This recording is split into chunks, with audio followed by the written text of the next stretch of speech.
Hello, everybody, and welcome. Thanks for joining us this evening. My name is Stephen Smith from Direct Travel and Vision Travel. And before we get started, I'm just going to pause for a minute or two, less than a minute or two, 30 seconds, just to let everybody log on and join us before we start our session.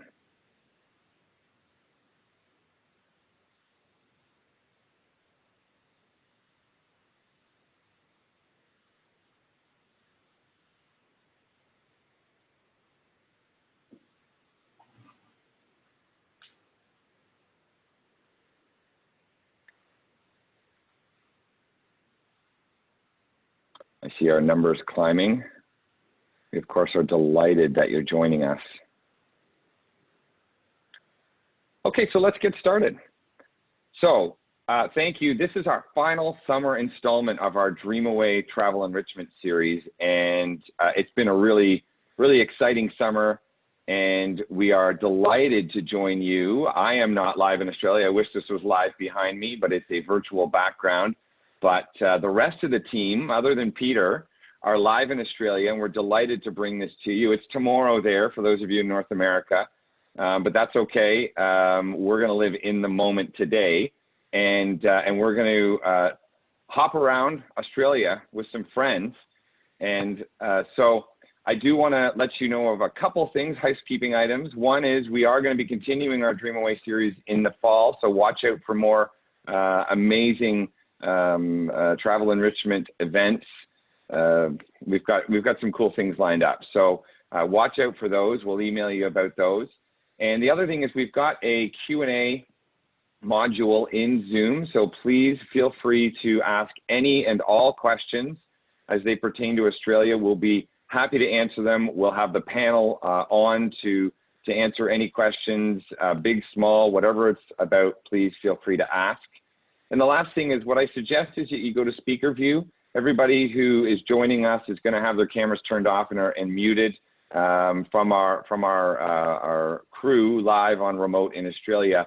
And as they turn their camera on, they'll be the ones that you'll see, and the ones that are finished sharing the world with you, they'll turn things off. So I highly suggest you put it in the speaker view as opposed to the gallery view. So with that, we are ready. You've had enough of hearing me talk, and I want to start by thanking Peter Askin and Southern World for helping make this possible. They're such a great partner, and we send so many clients down to Australia and New Zealand, but we're here talking about Australia. We send them down there, and Peter and his team at Southern World are instrumental in helping plan some incredible experiences for you as clients. So Peter, thanks so much. Why don't you give us a little rundown of what we're going to see today? Thanks, Stephen. G'day all. So we've got an all-star cast and a set of all-star destinations that we're going to visit today. Starting off in Sydney with Dave, who you might have seen at the end of the New Zealand presentation last week. Then we're heading off to Kangaroo Island and whipping out to the outback to see Kuba Pedy, and then back down into the wine district of the Barossa to see Emma. So this is South Australia. It's the state of Wow. But first of all, we're going to visit Dave in Sydney. He's my partner in Southern World. He's the general manager of Southern World Australia. He's reported that weather throughout all the destinations we're traveling to is great. And of course, Sydney, there is no better harbour in the world when it's nice weather. So take it away, Dave. Good morning, everyone. As Peter said, I'm David Armour from Southern World Australia, and welcome to Sydney. You're not getting the best view at the moment, but there's a reason for that. I'm in one of my secret locations in Sydney, which is what I'd highly recommend you all come and visit when you come here.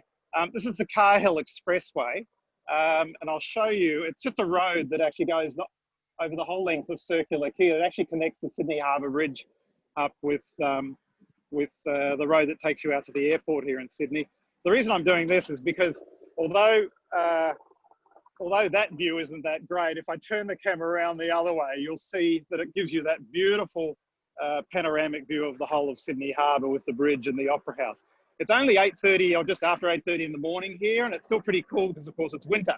We've still got another week of winter before we hit our spring weather, but it's going to be about 22 Celsius here today, which is amazing. So that's what, 75 Fahrenheit, I think it is.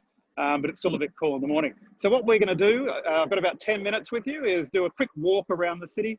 We're going to go down to Circular Quay. As you know, it's rush hour at the moment, so there's people coming in off ferries and trains and buses.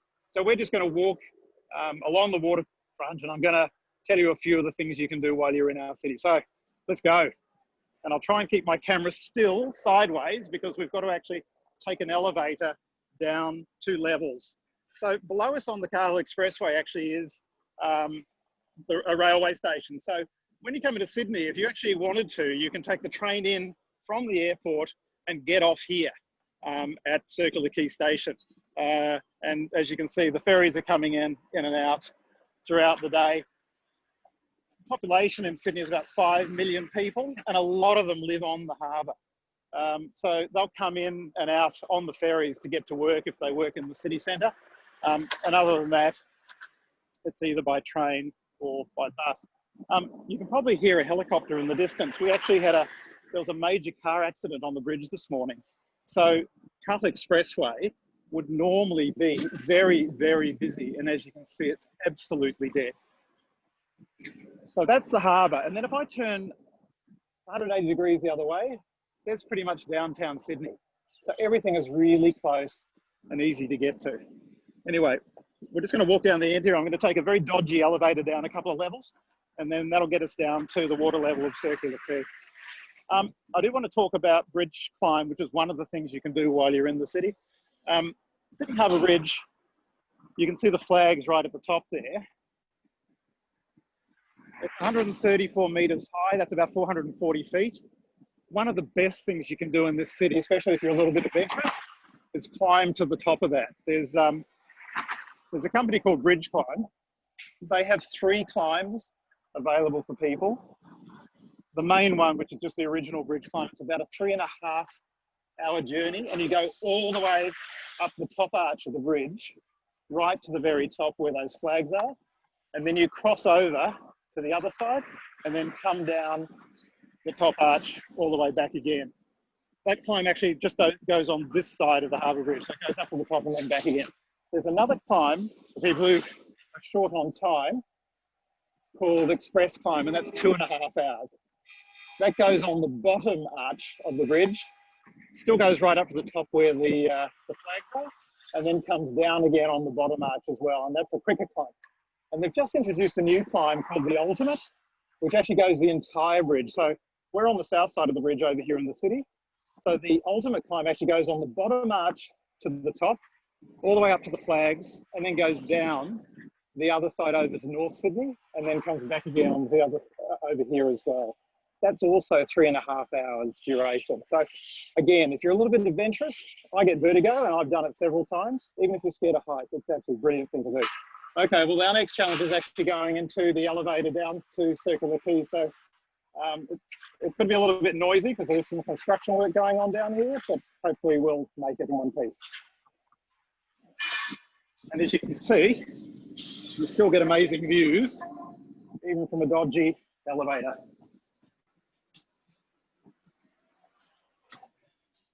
I didn't clean the windows, clearly. Thank you. One thing I do want to mention, and you'll see this, there's a lot of construction still going on in Sydney. So even during COVID times, construction work hasn't stopped at all. And in fact, if anything, they've sped up the process. In a lot of cases, a lot of the government projects, they've decided to fast track them because there aren't as many people on the street. So apologies for this next little bit. This is just all a little bit of construction work, but we're going to quickly get through here and then get ourselves out to Circular Quay.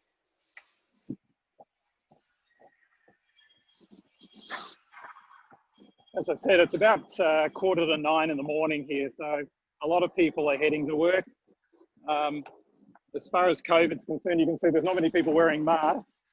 We're all encouraged to wear them on public transport, but that doesn't mean that we are. And as you can see, there's a bunch of wharves down here, and each one of them, the ferries are going to different parts of the inner harbour in Sydney.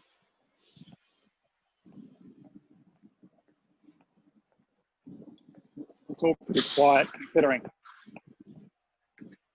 So one of the other things I do want to talk about is actually going for a cruise on the harbour. I think when people do come to Sydney, and they normally spend a minimum of 3 nights here to give them 2 full days, one of the best things you can do is to go out on the harbour, out on the water. And there's a lot of options available to you. We work with some companies that do a lot of cruising on the harbour, but we also have a company, Harbour Day Sailing, that if people would prefer to be on a sailboat. The other option is you can just take one of these ferries over to Manly or to Watson's Bay, which is still in the inner harbour, but it gives you a really good chance just to see what Sydney looks like from the water, and it's pretty spectacular. There's some friendly seagulls. But no, it's pretty quiet down here at the moment. So we're heading west and heading towards the Rocks, which is the oldest part of Sydney. We won't get that far in the 10 minutes I've got, but and the Rocks is pretty much where Sydney established itself back in 1788 when the first Europeans got here. So that's quite a long time ago. And the reason it's called the Rocks is because of all the sandstone there. They've had to cut into the sandstone in order to create that region. As you can see, there's lots of people coming off the ferries, some with masks, some without. But it's, as I said, it's a beautiful day here today. It's still a little bit crisp. And you can see on the skyline quite a lot of cranes still. There's the Shangri-La Hotel. A lot of the 5-star hotels are down on the waterfront. That's the Shangri-La. Just to the left of the Shangri-La is actually the Four Seasons. So really good locations in the city if you're coming here. So we're just walking around to the Museum of Contemporary Art. We've got this festival in our winter months. It didn't happen this year, but normally it does, called Vivid, that lasts for about 4 weeks. And they do projections onto a lot of the old buildings in the city. And the projections onto the Contemporary Art Museum are probably the best of the whole exhibition. And then of course they also have projections onto the Sydney Opera House. So yeah, so we're sort of heading into the Rocks area, but the reason I brought you over here is because, and it's a little bit sunny still, as I said, the sun's still quite low because it's early in the morning, but there's the Opera House over there. Just the working harbour with all the boats and ferries coming in and out. So, of course, the other thing that I would always recommend people do when they come to Sydney is to go to the Opera House, not just take photos of the outside of it, but actually go and do a tour. There's a 1-hour tour that operates pretty much from 9 AM to 5 PM every day. And it really gives you a good insight into the construction of the Opera House. You get to visit 2 or 3 of the different theatres. At the moment, the concert hall is actually being renovated, and that's not opening again until 2022, but there's the Joan Sutherland Opera Theatre, and then there's 2 or 3 others as well. And not only that, there's performances on in Sydney pretty much every night these days, except over the festive Christmas, New Year period. But most times during the year, you'll find that there's something on most nights to go to. And again, there's sort of a backdrop of the whole of the city. Cranes everywhere and lots of construction going on. So I'm not sure how long that is time-wise, but that's a general overview of Sydney in 10 minutes. And I'm now going to hand over to Craig on Kangaroo Island, or hop over to Craig on Kangaroo Island. And thanks for spending a little bit of time with me. G'day everybody, welcome to Kangaroo Island. We're off the south coast of Australia in the middle. Adelaide is our gateway city. The island's really big, a lot bigger than many people anticipate. You're looking at 145 k's by 55 k's. Only about 4,500 people live here, and it's 4,500 square kilometres roughly. So we get 1 square kilometre each. So the idea of social distancing is normal. Where we are at the moment, we're on the narrowest part of the island. So what you can see out to your left is part of the Southern Ocean, which next to Antarctica that way. And then back to your right is part of the north coast of the island. is this is an area that was formerly sheep country. It's now the domain of kangaroos. I'm going to jump in the car. We're going to go for a bit of a drive and see if we can find you some roos. Come on.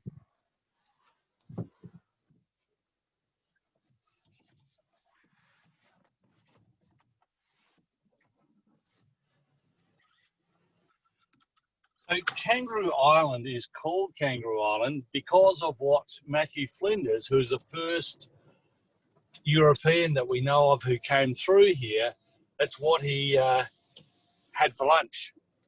They'd been at sea for months and months and hadn't had any fresh meat for ages. The kangaroos, because there were no indigenous people living here, the kangaroos had no fear of people. So the first day they got here, they shot 31 and had a big feast. And Flinders said in his journal, we had so much to eat that not only could we give steaks to the officers, but also the men. Imagine feeding the guys who did the work. But what he did say also was, in gratitude for so seasonable a supply, I named the southern land Kangaroo Island. So Kangaroo Island is it's a bit of a microcosm of Australia.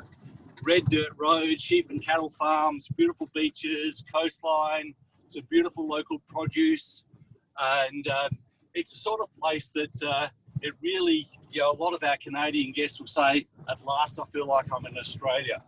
So what our company does is small group and private touring. It is a place that you can self-drive, but I would recommend that you don't, because you'd certainly not get access to any of these places like where we are today.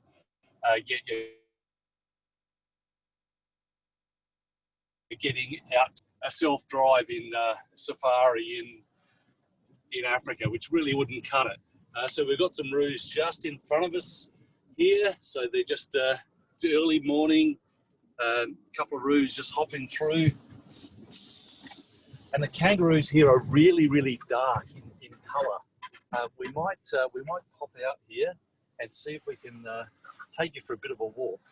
They're going to jump away because they're wild animals, but we'll give it a shot.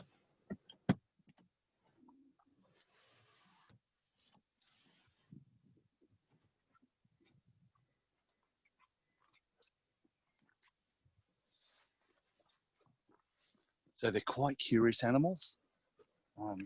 These guys were out in the middle of the wild, but they're pretty tolerant of us.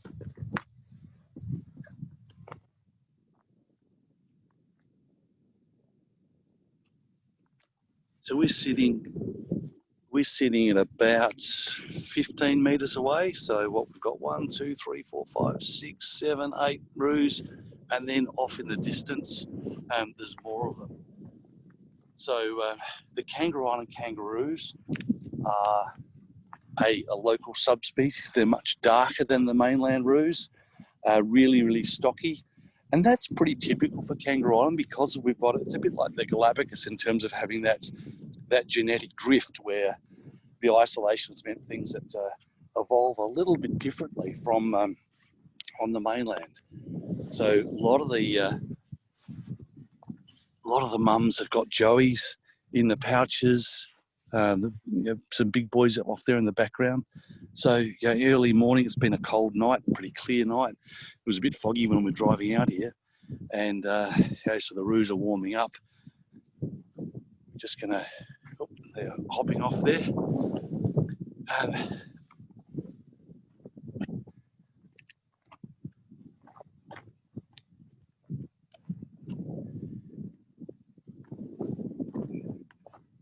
It's a bit hard to see from this distance, but the female on the left at the back there, she's got a joey in the pouch. So yeah, they're wary of us, but I guess it'd be like in Canada going out and looking at deer. If you know where to go at the right time of day, early in the morning or later in the evening, you'll find them out. But if not, if you want to find them during the day, you've got to really go into the bush, or what you'd probably say into the woods. We're going to have a bit of a look around now to out to the left here and see if we can find any out over the pasture. So in terms of Kangaroo Island, it's our typical length of stay for the Canadian guests would be around 3 days. You can certainly spend more time, but I know everyone's wanting to cover different places when they're visiting Australia, and really it's a strong nature-based.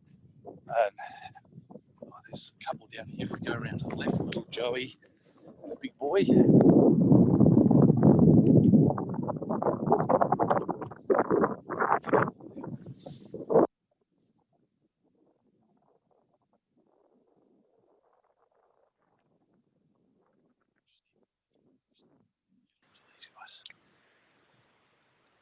Craig, it's Stephen here, and we're just getting a lot of wind in the microphone, so it's hard to hear, but the visuals are pretty cool. So I just thought I'd let you know.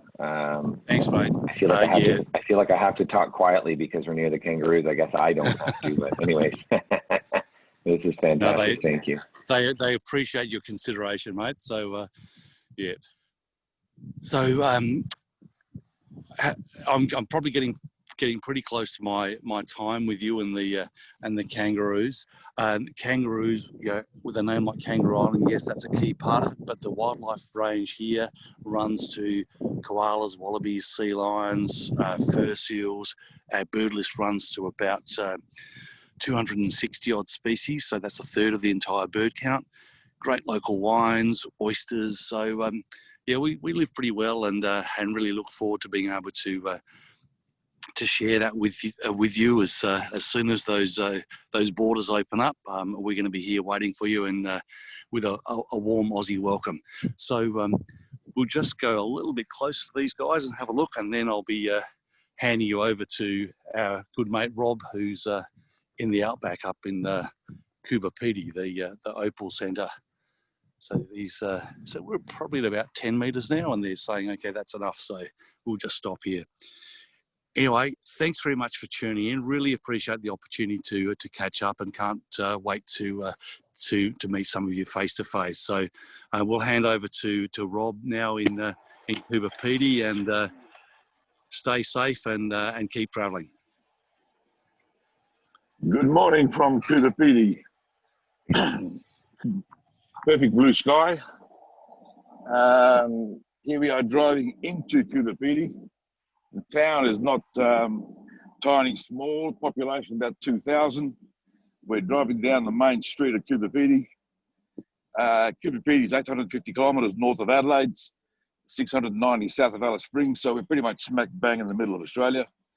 It's red dirt, it's desolate, it's dry, it's the rural outback. We're known for being outback, we're known for being for living underground, and we're famous for our opal.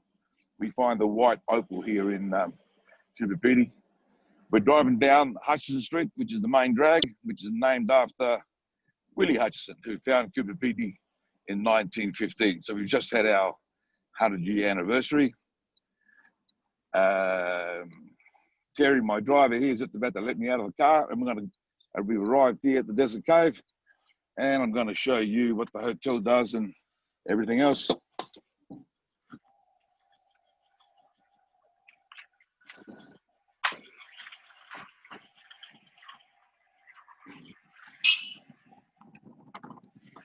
Coober Pedy is accessible by train, by plane with Rex Airlines, and even with COVID, it's still happening at the moment 3 days a week. I understand next year, when most things get back to normal, it's going to be back to 7 days a week. And this is the hotel.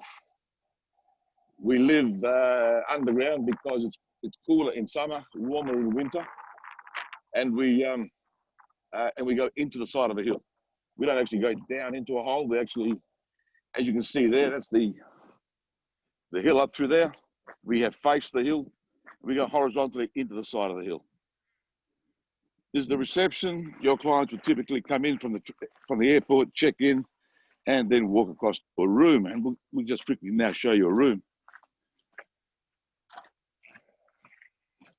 Everything's pretty natural here. Temperature forecast today is 26 degrees, which is pretty good for August. In the height of summer, it can reach 45 centigrade.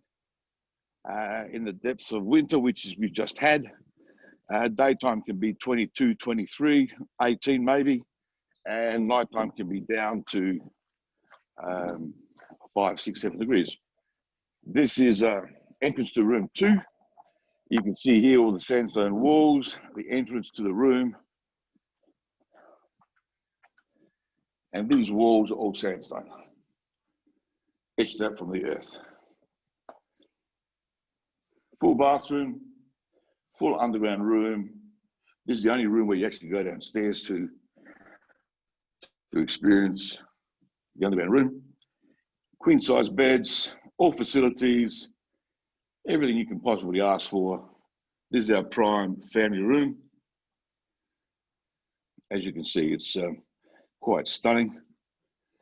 It's when it's hot outside, it's cool in here. When it's blowing windy outside, it's still in here. You can't hear much, so it's great for a sleep, great for, yeah, great experience.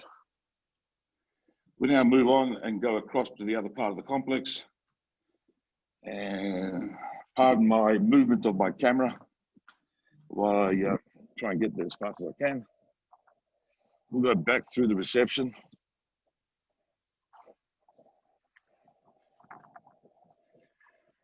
And there's a range of facilities available on the hotel, or in the hotel.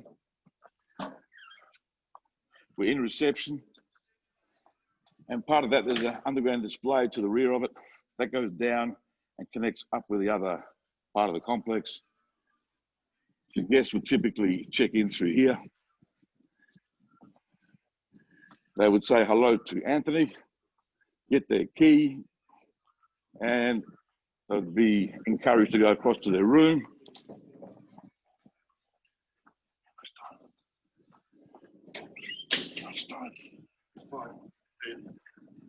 And that's the complex there. Again, you can see the face of the hill and where we have faced it to put the rooms in there.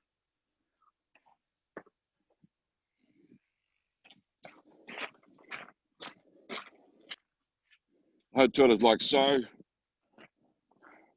The main complex, we'll quickly show you one more room and then take you inside the main space. It's a 4-star facility. Everything you require to have an enjoyable stay. We have our own tours, we have our own transfers. That's all natural stone, all found locally. Another underground room, more typical, no stairs down. All queen or king size beds, full service, 4-star, full service bathrooms, all dug out from the sandstone.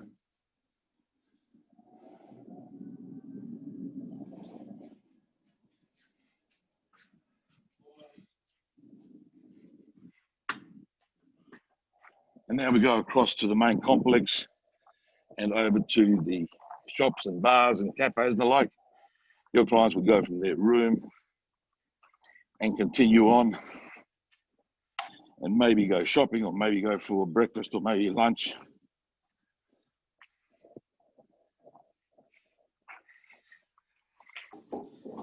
And would enter the main complex through here.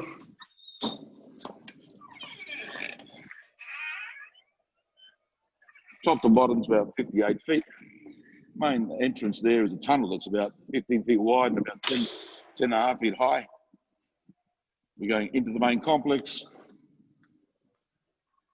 This handrail is around the tunnel that goes back to the rear of reception that we showed you a few minutes ago. The underground bar is over there. That big rock is jade from Cal. Go through the open shop. We're in Cooper, so open shop is pretty much mandatory. And we have good value product for your clients as well. Moving right along, next to this is the cafe. And again, it has breakfast and lunch.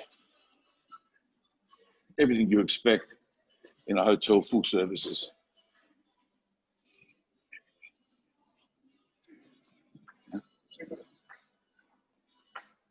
And we'll go back out the front door.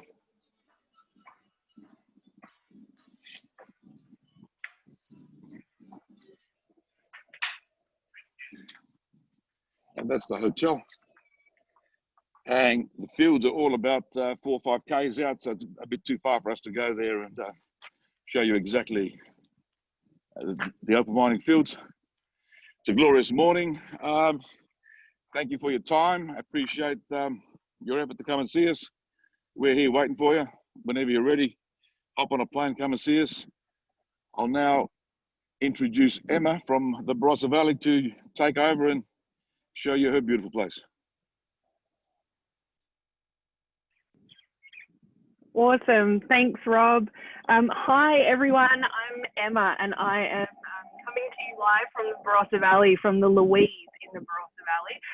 You can see vineyards here behind me, and I'm actually sitting in the courtyards of one of our 15 really beautiful suites here at the Louise. So for those of you that don't know us, the Louise is a luxury retreat in the Barossa. So we've got 15 beautiful suites, we've got 2 awesome restaurants, and really just great connections to the wine region to help you kind of get out and explore. As you can see behind me, it is a bluebird day here. This is a pretty typical end of winter, start of spring day. It's chilly. You can see I'm wearing a little scarf, but it's going to be a gorgeous day. Look, I think I could go on and on about all of the cool things you could do in the Barossa, but I've got 10 minutes. And so I thought, what else to do but share a glass of wine with you. So I'm going to talk to you a little bit about the wine in my glass. I thought I might tell you a little bit about kind of how you taste that. Some of you are probably super across how to do a tasting, which is awesome. Slurp along with me. But for those of you who aren't, I'm going to give you kind of a couple of little tips and tricks. First of all, I'll tell you a bit about the region. So for those of you that don't know much about the Barossa, we're really, really famous for producing Shiraz here. And the Barossa is really recognised as one of the most premium wine regions in Australia. And it's kind of becoming just as famous for its food culture as well. So if you love eating and drinking and cooking and shopping at the markets and meeting chefs and winemakers, this is an essential stop on your trip to Australia. I'm drinking today a Shiraz. So like I said, that's what we're famous for. And I'm going to hold this wine up to the screen here. This is from one of our neighbours called Two Hands Wines. And this is their 2017 vintage Bella's Garden Shiraz. And Two Hands is actually located just over my shoulder here. They're what we call neighbours in the Barossa. And they're good mates of ours. They're a great winery. And they actually run some really cool experiences where they come here in these awesome Land Rover Defenders and pick up our guests and take them out on kind of a vineyard safari to all of these really hidden spots in the Barossa, which is super cool. When you're here though, you'll find all sorts of varieties. So Shiraz is king, but you'll find things like Grenache, even Chardonnay, Riesling, Semillon, and some other kind of Mediterranean varieties too, like Tempranillo and things like that. Our climate here is nice and cool and wet over winter, but warm and dry in summer. So the conditions are just perfect for producing great grapes and awesome wines. So it's kind of no surprise that we do this really, really well. So look, I'm going to taste this wine with you. Like I said, I'm going to give you a couple of little hints about what you might do when you come here and visit our cellar doors. And if you have a glass of wine, please follow along with me. If you don't and wine's not your thing, no judgment at all. What I'm going to show you will work with absolutely any beverage. So pick up a cup of tea or a whiskey or whatever it is, it's your choice, and we'll try and find some flavors. So I'm going to pick up this glass of Shiraz, and the first thing I want to do, although, well, actually, if I'm honest, the first thing I want to do is drink it. I'm going to hold myself back for a sec, and I'm going to just have a little look at it, because I want to see kind of, is the wine clear? Is it vibrant? What are the colors? To get a little bit of clues about what I'm going to taste in a minute. So I'm going to look like directly down the center. I'm going to hold it up to the light, tilt it around. If you've got a lighter color near you, even if it's kind of your shirt sleeve, you can hold the wine up against it and you'll be able to see it a little bit more clearly. So in this glass of Shiraz, which is really typical of the Barossa, it's kind of a dark, inky black color. I can see it's forming around the edges some really beautiful purple hues. And this is giving me some clues that this wine's going to be deep in flavor. It's going to be it's vibrant in the glass. So I'm thinking this wine's going to be nice and youthful and vibrant and really deeply flavored. All right, So tick, we've had a look. Next step, we're going to give it a swirl and a sniff. And now I know that this part can sometimes be a little bit intimidating, but I'll hopefully give you a bit of a hack if you're not confident. So first thing I would say is don't fill your glass up too much. It's going to go everywhere. I've done it. We've all done it. Just put a little bit in your glass, pick it up by the stem if you're confident, and give it a swirl around just like this. Okay. So we're doing this so that the flavor compounds of the wine attach themselves to some oxygen, and basically it just makes it easier for us to pick up some flavors. It's as simple as that. If you're a bit worried about doing this freestyle, what you can do is with your index finger and your middle finger, kind of put that on the stem. I'm gonna move my camera a little bit here. You can put it down, give it a swirl, just like that. And that gives you heaps more stability, and you'll look like an absolute pro, and I promise that you won't spill it all over yourself. So give it a swirl. I can't see any of you, but I just know you're doing great. And now we're going to take a little sniff. So we've got some oxygen in the wine. All the flavors are coming to the forefront. Give it a swirl and give it a sniff. Now, when you give it a sniff, you don't have to shove your face in it or anything like that. Just let your nose kind of hover over the top and take maybe 2 or 3 short, deep sniffs of the wine. If you keep sniffing and sniffing and sniffing, I find that I get a little bit confused and fatigued. So just take a couple and then sit back and process what you're smelling. So give it a swirl, have a little sniff. So this is the part sometimes where people come a bit unstuck, because I know you've been here where you smell a wine and you're thinking, I know that flavor, but I just can't name it.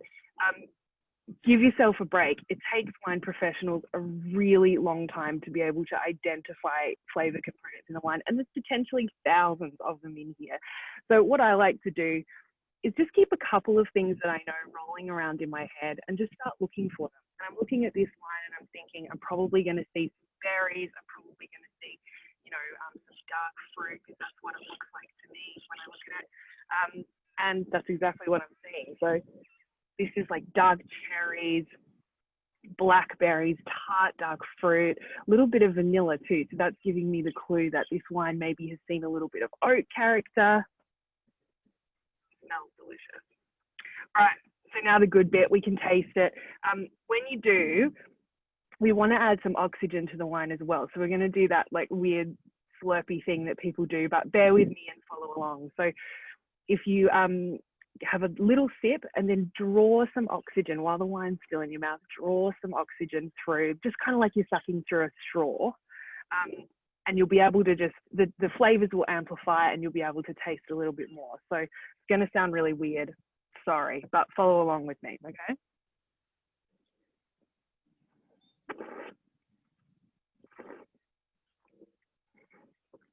Very well done, everybody. Look, that tastes delicious.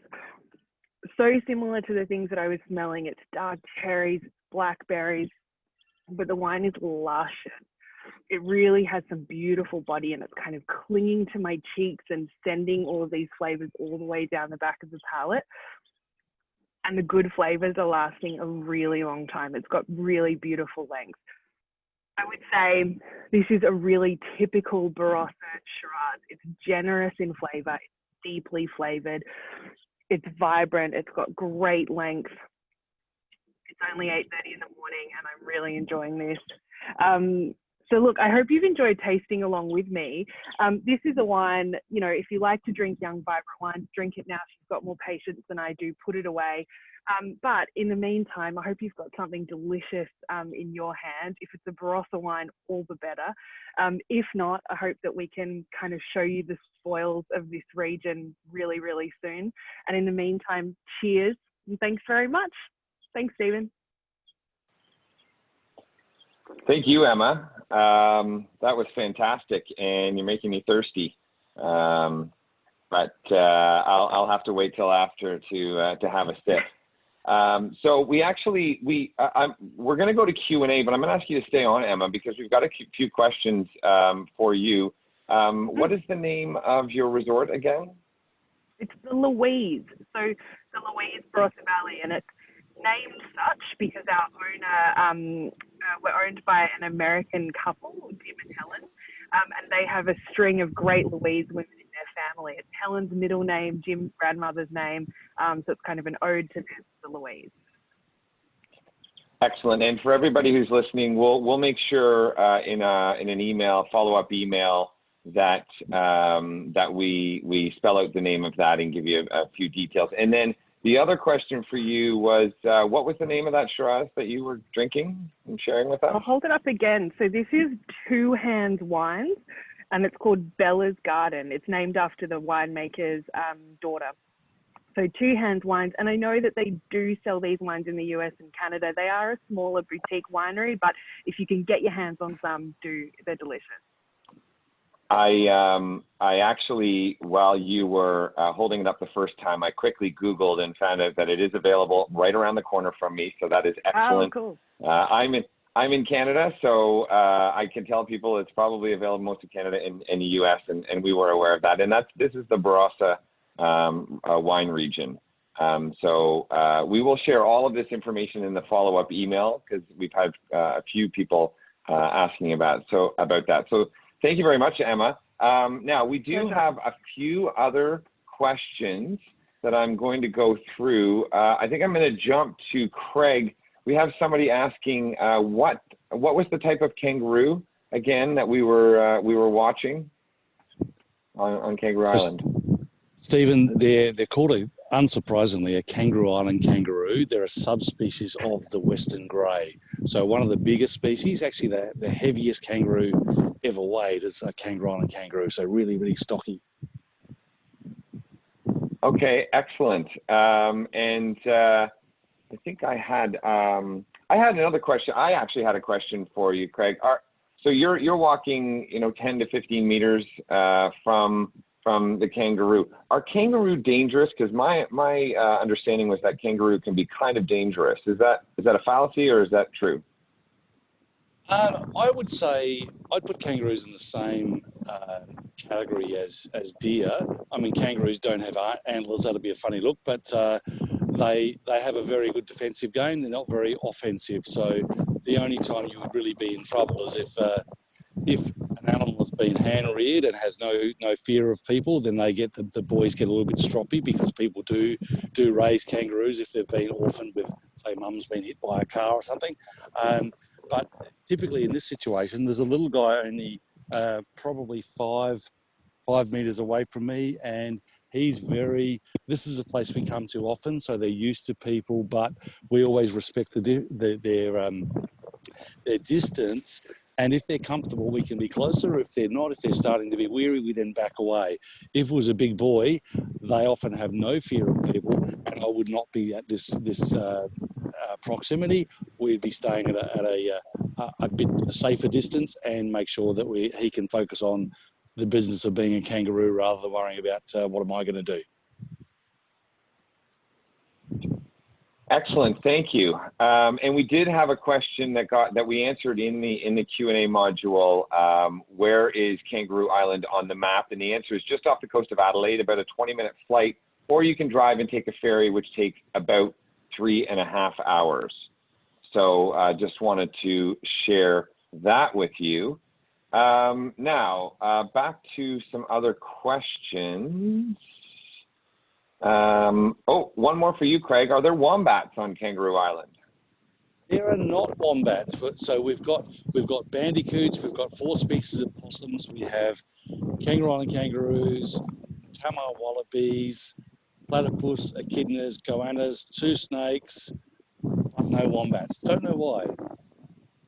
And and koalas, they're probably the closest to a wombat. They're in the same sort of family. They're the closest relative of a wombat, but no wombats. But we certainly know where to find them. Up between Adelaide and the River Murray, there's a place called Blanchetown. There's good wombats around there. Awesome, thank you. I'm going to jump back to Emma and just let you know that one of our audience members is sitting with an 08 two-hand. So they obviously made a great choice for tonight. Good work, Mark. It's a delicious wine. Well chosen. Yeah, that's excellent. Okay, so I'm going to jump to Rob in Cooper Pedy. There was a couple of questions about where that was. And what I wanted to ask was, you mentioned some tours. So what kind of tours could we enjoy if we were in Coober Pedy? We do town tours, we do mine tours, we go to the Breakaways, which is a spectacular escarpment about 28 k's north of us. It shows the quintessential outback. It shows, great vistas and great views. We take them into opal mines. We show them how to find opal. We show them how difficult it is to find. And we take them around town and we show them all the history and all the interesting bits. Typically, most people would stay 2 nights. The first day to arrive, next full day touring, stay the second night, and then fly back to Adelaide the third day. For those guys from North America who really want to do the ultimate outback thing, we do 1 day local touring, and then we do 1 day in the Painted Desert Tour, where we take them out to areas 160 k's north of us, and we show them Aboriginal country, station or cattle country, and they get a real good look. So 2 nights is terrific. 3 nights is ultimate. 1 night not enough, and probably 5 or 6 nights you've got to be real keen. Okay, excellent. Thank you. Now, we have, can I pet a koala in Australia? Is that something that we can do, pet a koala? I don't know whether that's a question for Craig or for Peter, or Craig, it looks like. Yeah, look, I'm happy to tackle that one. It's one of those really tricky ones because from an animal welfare perspective, there's a lot of focus on making sure the animals are not exploited. So there's only 2 states. So like Canada, you have your provinces, we have states here. There are only 2 states where you can do that, and it's under very, very strict guidelines. That's in Queensland and here in South Australia. So it's something that I guess if you like circuses, then yeah, that's okay. If you don't, then it's not something you'd want to do. So it's one of those activities that does tend to polarize people depending on the value set that you have. But certainly it is an option, and it's well managed and fairly carefully controlled. Okay, excellent. Thank you. So Peter, I'm going to jump to you for this one, or Dave, either. We've got a question here, and there's one I had. What is the best time of year to visit Australia? Okay, I'll jump in, but Dave might have something to offer as well. That's actually kind of the cool thing about Australia, is that it's actually a year-round destination. It's basically the same size as North America. So, there are parts of Australia that you wouldn't go to at certain times of the year, and that would lend itself to different spots. So, the rainy season is sort of in the north, and that runs from, say, January through to March, or December through to March or April in some areas. But of course, that's a perfect time to go to South Australia. So places like, South Australia or Victoria or New South Wales, they're year-round destinations. If you want the best time to go to the Barrier Reef, you're probably looking at the American summer months, so the winter in Australia. But Dave, you want to add anything to that? Yeah, I was just going to say, you're right, Peter. I mean, it's like at the moment, because we're just at the very end of our winter, and you can see what the weather's like in Sydney at the moment, or even down as far as South Australia. I mean, the climate is pretty temperate throughout most of the country, but we find a lot of people will travel here between October and March, which is our summer, or spring, summer, autumn. But the top half of the country has its wet season, as Peter said, sort of end of November and through to February, March. And there's certain parts at the top end of the country you just can't get to because of the wet season, and it is so wet. So the roads are all closed off. But most of the rest of the year, you can find somewhere to go. We get a lot of Americans coming, a lot of the North American market coming down here now in your summer, our winter. And we didn't have that 10 years ago. So they've realized that the top half of the country is a great time to be there. Less tourists. So, a lot more wide open spaces and less people. But the main tourism season is sort of October through to March, that period. So yeah, all year round is the answer. Just a short answer. Well, and it sounds like, depending on what you want to do is going to change and where you want to visit is going to change the best time to go there, which of course you can work with your travel advisor on and come up with the best plan to maximize your enjoyment.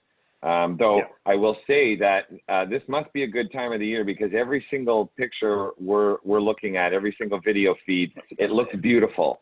So, well, and that's not a virtual background, is it, Dave? That's real. No, actually, after I said goodbye to everybody, I decided to wander down to the Park at Sydney and get a cup of coffee. So they've loaned me their opera suite, and that's the view out the window. Well, that's fantastic and very nice of them. Yeah, very nice. Cheers. I think I'm going to stay with Peter and Dave. We've got a question here that you might be able to answer, unless anybody else from the team wants to jump in. Can you share the recovery status from the bushfires? Knowing that only a small part of Australia was impacted, necessarily directly impacted from it, or maybe indirectly a lot of Australia was, but what's the recovery status? Actually, let's move to Craig. Dave can give an Australia-wide, but Kangaroo Island was definitely impacted in many ways, and Craig went through that very personally. So, Craig, do you want to, from a KI perspective, let the people know? Yeah, Pete, thanks very much. Actually, I went out yesterday to Flinders Chase National Park, and I've actually posted some images. So we might see if we can find a way to link people up with that on our Facebook site yesterday.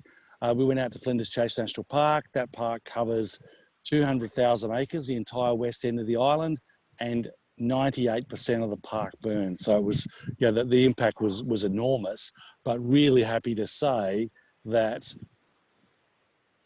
rains have been really good this year, above average for every month bar July, and it's meant that the natural recovery has been really good, and good reason for optimism in terms of some of the wildlife encounters. Some of the endangered species have already been found back within the fire area, the little tiny areas of refuge that didn't burn.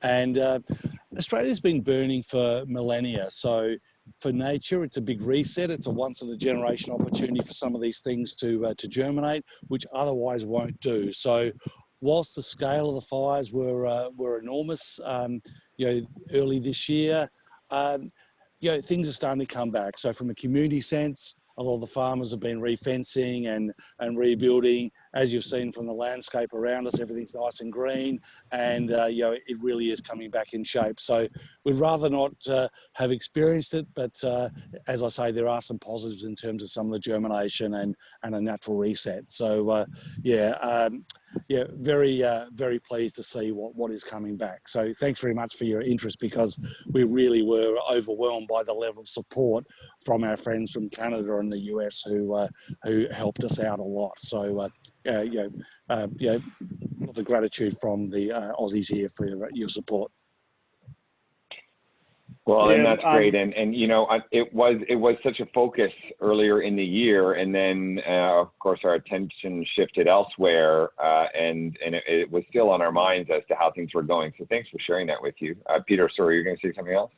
Oh no, I'll let Dave because he was obviously on the back door of New South Wales, which was obviously hugely affected as well. So Dave, go on. Yeah. So the bushfire season traditionally starts it used to be starting in October every year, and as Craig said, it's an annual occurrence, bushfire season. So, but it started earlier last year. It only got into the international news probably in December, January, because of course it impacted directly on Sydney. So all those images coming out of Sydney with the smog and that really is what got the message around the world. And it seemed to be in the newspapers every day. And in fact, it made it look like all of Australia was on fire, which was ridiculous. But so the height of the bushfires around New South Wales was really in that December, January period. We were very lucky in that we got huge rains at the end of February. So the dam levels in and around Sydney, and we had drought up to that point, was down to about 40% for the main dams in the Sydney region. They're now at 100%. So we had really good rain at the end of Feb, which pretty much extinguished all the fires in and around Sydney, which was really north, west and south of us. So we were surrounded on all sides. And then of course the bushfires headed down to Victoria, the state below us as well. And they had a lot of issues in the eastern parts of Victoria. And again, you saw images of Melbourne with a lot of smog in the cities. That's all changed. I mean, you can see what the weather's like out the back there. It's as if it never happened. But as you know, everything rolled in from the bushfires straight into COVID-19. So it seems like an eternity ago, but it really had a huge impact on a lot of people directly. But we're all good now. Well, that's good to hear, and I think we all can't wait to come and visit you. That's for sure. That would be nice. So we have a question here, just clarifying. Besides Sydney, we've pretty much been in South Australia the rest of it as well. So I think I think you had mentioned that earlier. Australia is a big continent. There's lots else to see. Peter, is there somewhere else that you want to point out that if somebody's looking to visit Australia?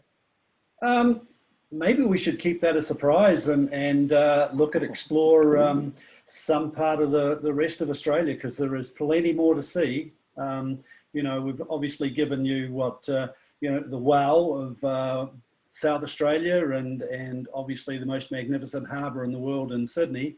But yeah, we've got a great barrier reef. We've got some amazing Aboriginal culture throughout the land. We've got the great state of Western Australia. We've got Tasmania. We could do plenty of these. If you want to invite us back, we'd be happy to explore the rest of the great country of Australia. Well, you're on for that. We'll definitely do that. And before we go, because we're coming up on our time, I do want to give a shout out to Sharon for sharing her experience that you can pet kangaroos at sanctuaries. And it's obviously all done humanely, but thank you, Sharon, for sharing that with us to know that you can do that. But let's do it at a sanctuary and not try to pet the wild ones, because that might not turn out very well. So I want to thank everybody who joined us, all of our friends on Zoom, and of course all of our friends down under, who allowed us to hop around and show the wow of South Australia.